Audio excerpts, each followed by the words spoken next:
Okay, folks, that's all I want to do about the essay. Now, before you go, I want to read this one last thing, and then next time we will going to start. I want to start today with the Gospel of John. Maybe I will get to it. I just wanted to read you this thing about these people who lead their followers out into the wilderness, there to show them the signs of their impending salvation. These people that Josephus heaps abuse on without end. He hates these people. He calls them, let's see, I hope I can find it. I'm not doing very good here. I never can find what I need to find at the time I need to find it. Let's see, this is, let's see. This is, I can't find it. Oh, here they are. Here it is. This is to be found in the Jewish War. I don't have it in your version of it. I think it's 2:13:1. And it says, besides these, there arose another body of villains. Oh, he introduces the Sicarii.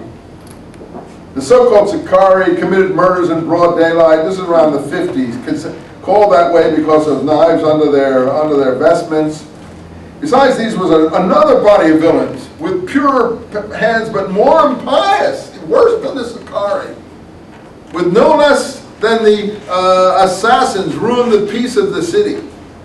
Deceivers and impostors under the pretense of divine inspiration, fostering revolutionary changes, persuaded the masses to act like madmen, and led them out into the desert under the belief that God would there give them the signs of their deliverance, of their redemption.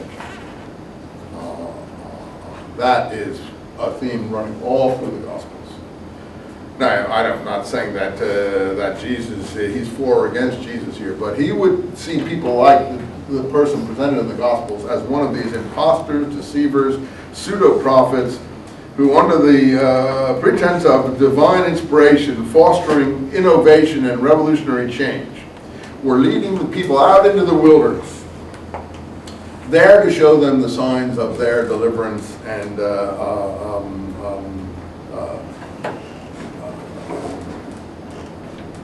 redemption, freedom.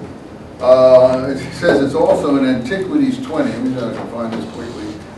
And then I'm going to look at Gospel, let's see, Antiquities 20. Antiquities 20, where are you? Antiquities book 20, what is it? 167, 167. See if I can find it here, 167. It's so hard to get these things. Here we go.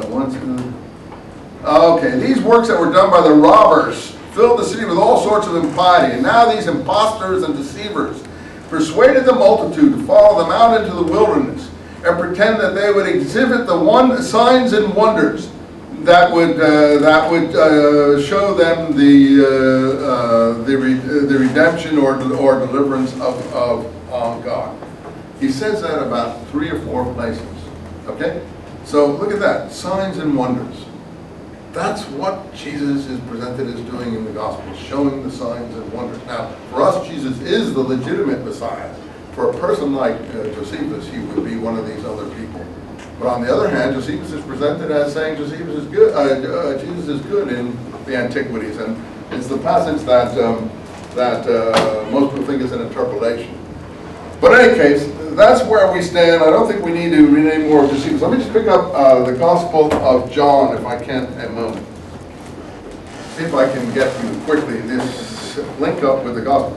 So now, you don't have to bring your Josephus anymore. Just bring your Gospels. This is what we're going to work on from now on. Let's see if we can see. Okay, we have the prelude to John, which I'll go back and read next time. I just want to show you. So John 2. And the third day there was a marriage in Cana of Galilee. Cana of Galilee. Galilee, Galileans. Cana, Canaanians. What are the Canaanians in Hebrew? Canaanians is... Okay. Cana Elohim. Zeal for God. The Canaanians or first C, are the zealots in Hebrew. Elijah has zeal for God. Jesus will have zeal for God, and also in the Gospel of John. But anyway, there may be some symbolism to this Cana of Galilee. There may not be. It may be a legitimate place. We'll have to look and decide what we think. Jesus' mother was there, and Jesus was invited to the marriage. This is the first episode in John. And when the wine was gone, Jesus' mother said to them, "They have no wine." And Jesus answered her, "What is that to me and you, woman? My time has not yet come." His mother said to the servants, "Whatever he may say to you, do it." And 6 stone water pots were there, placed according to their cleansing laws of the Jews.